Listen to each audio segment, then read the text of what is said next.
Namaste. Welcome back, beautiful souls. This is Top Tarot Minors, and today is about the Ace of Swords, and I'll be selecting my top 5 Ace of Swords after I do a little bit of reflecting on the cards that are on the table. And I don't have a lot on the table today. I think aces are kind of tricky cards to talk about, and I'm just kind of going to take my time with this. There are some beautiful words in the poem, the very short poem by Emily Carding, which accompanies this magnificent Ace of Air, Dreamer of, what's it called? The Dreamer, so the Ace of Air in the Tarot of the She. Looks remarkably like the Ace of Swords in Tarot of Tara, which is on the far right. And I think this is definitely worthy of conversation. This is the Osho Zen Ace of Air, or Ace of Clouds. And this crystal bell, we'll talk about the bells in the Numinous Tarot. This is from the Druid Craft, and this particular card here is from the Everyday Witch on the far left. So let's get into this. Aces. Aces. So easy to oversimplify, I think, and not really say enough about aces. They carry a whole lot of potential. And when I receive an ace in a reading, I want to be aware that there's something I need to do with the ace. The ace doesn't mean that magically I'm going to find my voice, or magically some crystal clear thoughts are going to come through. When an ace is in a reading, the potential is there for great, great things. And I need to act on this gift of the ace. And often they show up with pages. There's something about the pages and the aces going together that helps solidify that energy of, okay, yeah, this is a fresh start, new beginning, maybe not a fresh start, but it's an opportunity to rebuild here. So what are we rebuilding? What are we starting fresh in the Suit of Swords? Perhaps there is a confidence to explore your voice. That is one thing. Just making sure my mic's on. It's been off for a couple days, believe it or not. Yeah, to find your voice. And this idea of thoughts as air, mind as air, voice as air is so interconnected. And so often there is a message regarding the entire process. And it can get a little confusing about where you're going to go with this.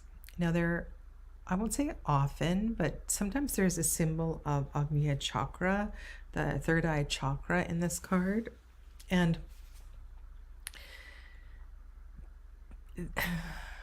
because I teach yoga, because I teach meditation, I have a particular way of helping clients to develop their third eye chakra and emphasize the importance of exercising it so that we develop discernment. And there is an invitation with this card as well, too, to really take this a little more seriously and begin to exercise your trust and exercise your inner vision, your inner wisdom. It's something that is a muscle that needs to be exercised. And when I look at I was going to say the Buddha Tarot. It's not the Buddha Tarot. It'd be interesting to see what the Ace of Swords is in the Buddha Tarot. I'm just going to grab it.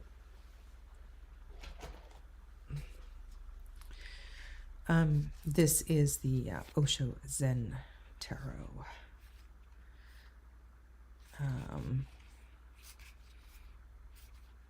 I don't know how quickly I can find it. I don't know this deck very well, and I really would like to spend some time studying it.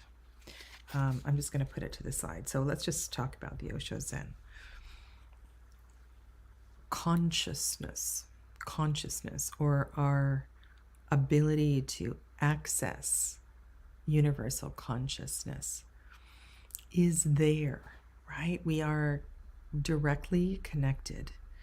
We have access to all information. However, we need to know how to get there. And maybe that's why the third eye cards resonate so powerfully with so many people. And that sword.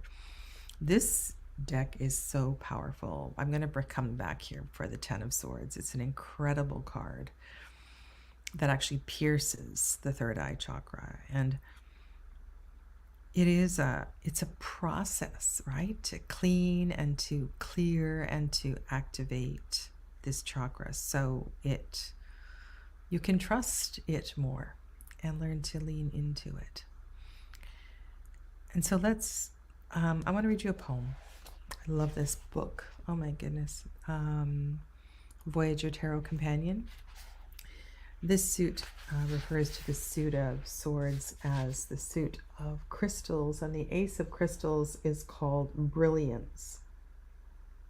Brilliance is your lightning, lighting up your chakras. It is a mental tsunami drenching you in a sudden summer soaking showers which drown your dried lands and soften the seeds of your waiting fields into crystal flowers. Brilliance is the striking of magical chords of your personal orchestra, transforming the waiting strings into a perfect sonata. Brilliance is the mind of a magician turning aeonic weight into crystalline slate, an instant revelation where anything can be composed. If you are struck with the brilliance card, relax. Allow magical thoughts to flash and shine laser light across your path, transforming your destination into Shambhala. The energy of Ace of Crystals is sudden and bold, bright and clear. It is sharp and engaging, blending logic and intuition into the harmonics of cathartic truth. Something about this suit. I mean, it's not an easy suit to read or to understand.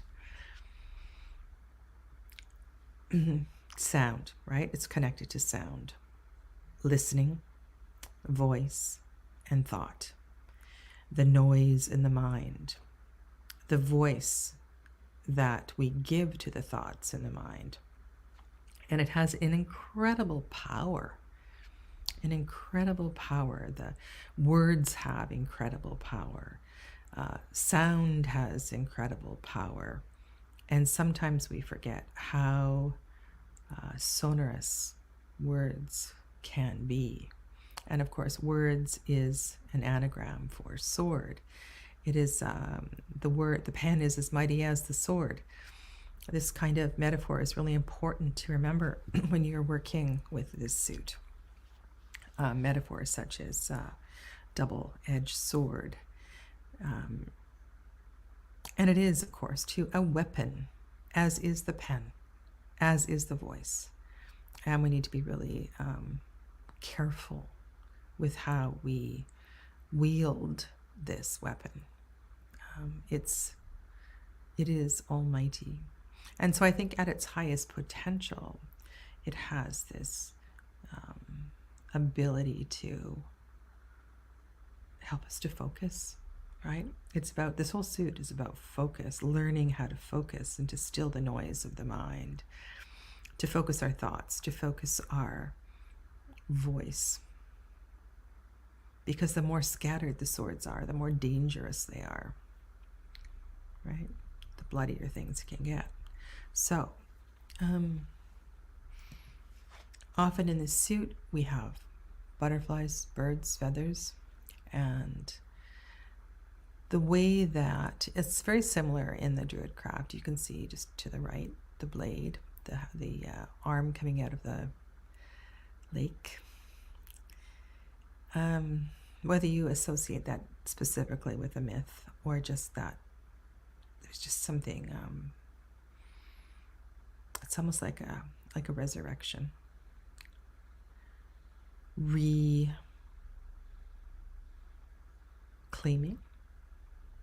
your voice, reclaiming your thought, claiming what is yours. I have this and I know what I want to say, and there's a strategy here that there's a power that you find, and with it I want to say that a strategy is absolutely necessary. But I love the power of intention that I feel in the Everyday Witch and the Druid Craft Tarot. Now there's something very otherworldly here in the Ace of Swords, the Ace of Air. There is clear focus. And through that clear focus, I mean, this is such a perfect sort of THROUGH picture. THROUGH is a yogic practice for clearing the mind and purifying the third eye chakra. I have a complimentary, actually I think it costs $1, on my website, integrativehealingwithsadhana.com. And the exercise of THROUGH, TRATAKA,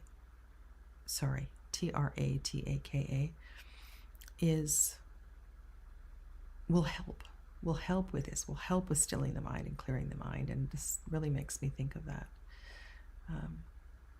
Practice, discipline, focus. This card here from Tarot Avatara, which I'm doing a deep dive with right now, hopefully coming to an end in the not too distant future. It's been a long one and a really challenging deck to work with. This is a really interesting card, very interesting suit in this deck, and we see the hummingbird here as a mask over the face of Frida. And right now I'm looking at the pearls, and there's a pearl at, well, it's a little bit lower than the third eye, the frontal point of the third eye chakra, and there's a pearl at the mouth. And I'm thinking about how a pearl is formed, because I think that would play into what I might say here to a querent. And there's so much that I could build with the hummingbird energy. I've worked with hummingbird energy through my shamanic practices and as a symbol of the north, and the way that it moves, and it's, I don't know, I just feel like there's a lot that I could share with this card in a reading. I've done quite a few readings with this deck, and I'm really enjoying working with it, but it's not for the faint of heart. The Numinous Tarot has bells for the suit, and I quite like that. I have a love-hate relationship with bells. I had a teacher who, when I joined her classes, it was always an intensive weekend, and not necessarily a physical yoga practice. Sometimes it was meditation classes or other yoga teacher trainings and things like that.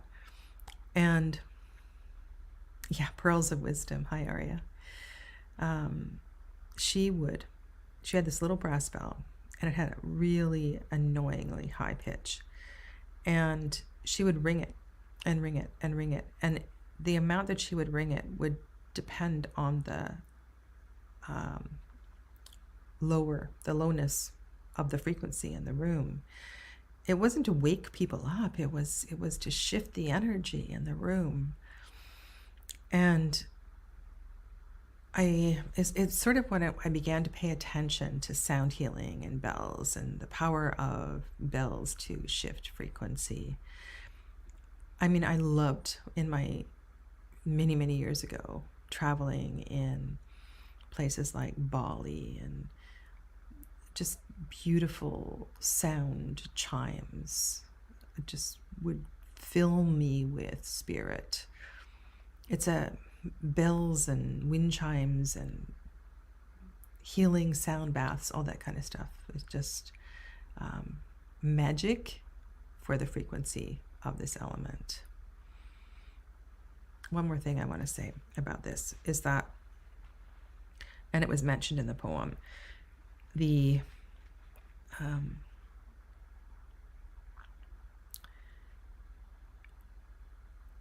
danger of things flying through too quickly in my mind. Bells, chords, harmonies. I was just talking about the two Venus signs in Tarot Foundations 2. And we were comparing and contrasting the cards of Gemini, 8, 9, 10 of Swords, with Libra, 2, 3, and 4 of Swords. Which, sorry, that's not right. That's a whole other conversation because Gemini is Mercury. We were comparing and contrasting the Taurus cards, 5, 6, and 7 of Pentacles, with Libra, 2, 3, 4 of Swords. And looking at the different Venusian energy in these two signs. And there is something about the beauty of Venus and the refinement of Venus in Libra. And I love that descriptor, refinement, for the Lady of Swords, right? The Queen of Swords, one of my favorite court cards. So I'm going to stop rambling here, but there are a lot of cords, threads to pull into building one's vocabulary for every single suit. And this is something that takes time, and it takes layers and layers of study and practice. And I would never encourage beginner students to start amassing tarot decks because it's the biggest mistake you can make. You need to find one or two and spend a year or 3 with them. But later on your path, when you have 5 or 6 or 12 or more decks, you can start to do things like this and use this kind of an exercise to study again, right? And to go, okay, well, what is this? What is this all about? It's kind of magical. Yeah. All right, so for today, I'm going to choose my top 5, and then I'm going to do a really quick reading for the collective. All right, so there is only one to remove, and I am going to remove Druidcraft. Surprisingly, it's kind of unexpected, but that's what I'm going to do. All right, so left to right, top 5 Ace of Swords are Everyday Witch, Tarot of the She, Osho Zen, Numinous, and Tarot Avatara. Okay.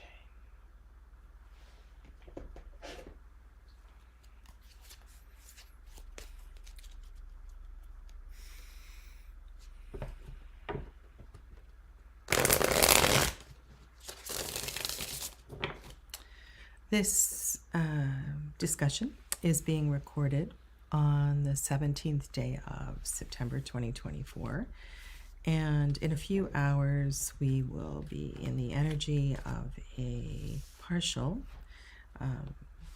lunar eclipse. And the moon is in Pisces. And I did some readings the other day for the members of this channel. And if you missed that, if you are a member at any level, you can go back and have a look. But I think a lot is being asked of us. A lot. And it is I think the more intention, like how many hours are we talking about? A couple hours from where I am right now. I'm going to go and take the dogs down to the beach and let them do their thing and find a quiet space where I can be in connection with the ocean and the moon, which is fully covered by clouds probably, and just be and connect with spirit, and perhaps take this message with me into my quiet space.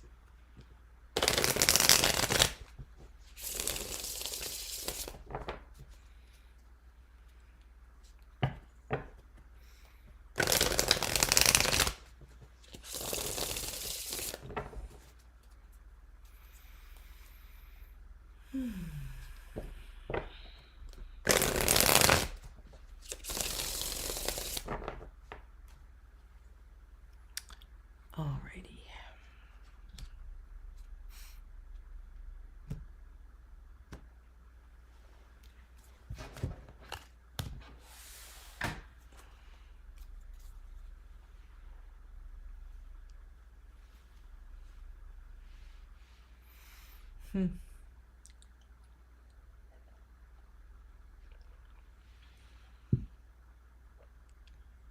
It's a beautiful judgment card. This is the card on the bottom of the pile. It's not part of the reading really, but part of my process. And this futon that this figure has wrapped themselves up in looks a lot like a rosebud. And it looks like they are ready to release the futon and blossom. And in a sense, I mean, I imagine she's very warm right now, comfortable, cozy. And there's a vulnerability in peeling that away. But it's time. It's time to peel that layer away. I see the judgment card as a, you know, it's a double X, right? Double change card. So powerful card to have at the bottom of this pile, infusing all of these cards from the Sasarabito Tarot. 10 of Cups. Ooh, that's interesting. That's the final decan of Pisces. The moon is in Pisces. And very powerful change card over here. Okay, so all minor arcana. Why do I say that? And it makes it more navigatable, less ominous. However, we have two change cards here. And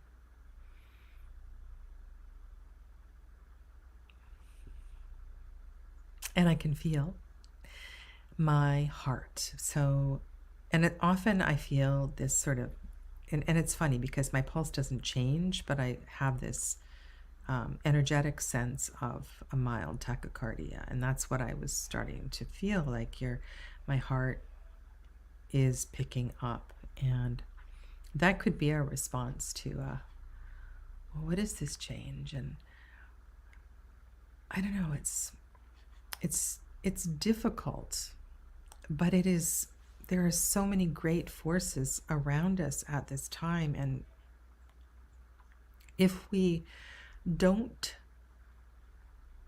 amplify and commit to and find discipline to have a daily connection with spirit, and daily is preferable. Same time every day, light a candle, say a prayer. Same time every day, go sit on your favorite rock, take 21 breaths. Whatever your thing is, it's like we are so ready to be awakened. And there are a number of light beings, light workers, I'm thinking of people in my purview, who don't realize what a difference they could make. And so I want to encourage all of you to find ways to connect. Now, I want to talk about these cards specifically because there's some powerful stuff going on here. Take the Seven of Cups in its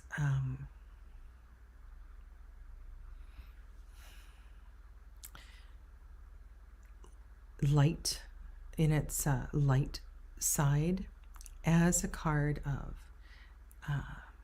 dreams and daydreaming and imagination and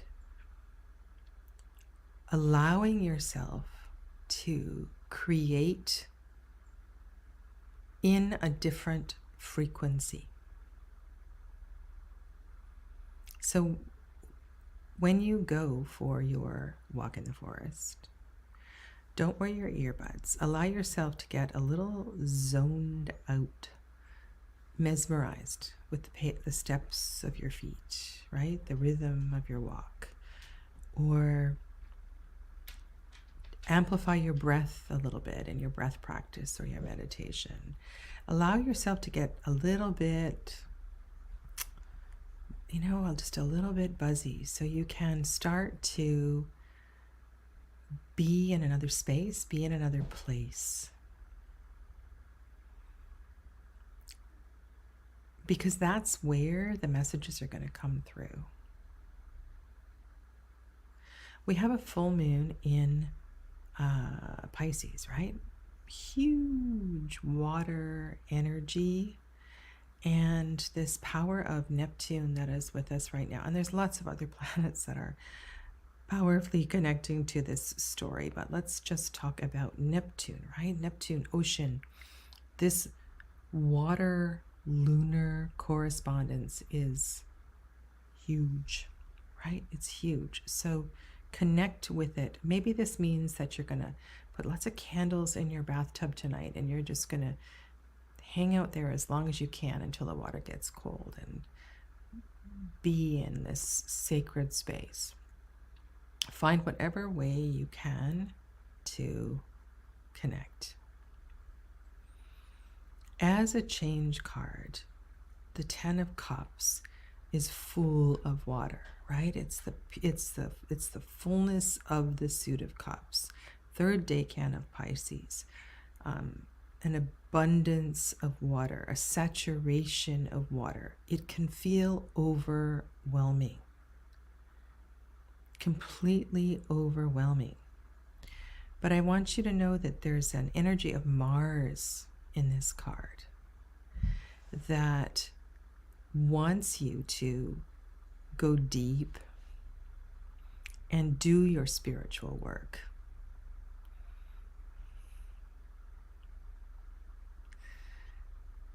Think about Mars in this way as an instigator of wandering deep into the mystical, deep into the magic. I reluctantly throw timelines out there in my readings, but there's something about this Two of Pentacles, and it is one of its names is the Little Change card, and it comes up at the winter solstice. And I'm just thinking here that this date may be very significant as maybe the first week date around which you will reap the benefits of the work that you do now.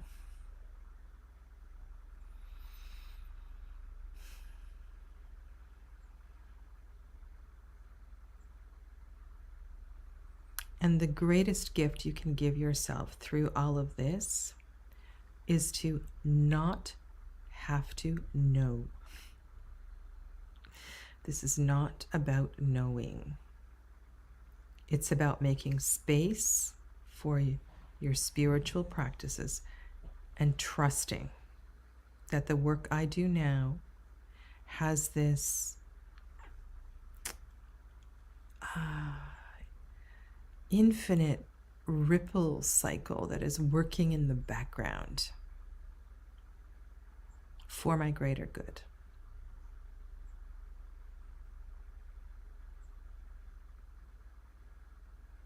All right, so may this inspire a little bit of prayer or magic or breath or intention setting or journaling as you move into this powerful energy in a couple hours from now. And as always, thank you. Thank you for being here and supporting my channel. I appreciate you all. Take good care. Namaste.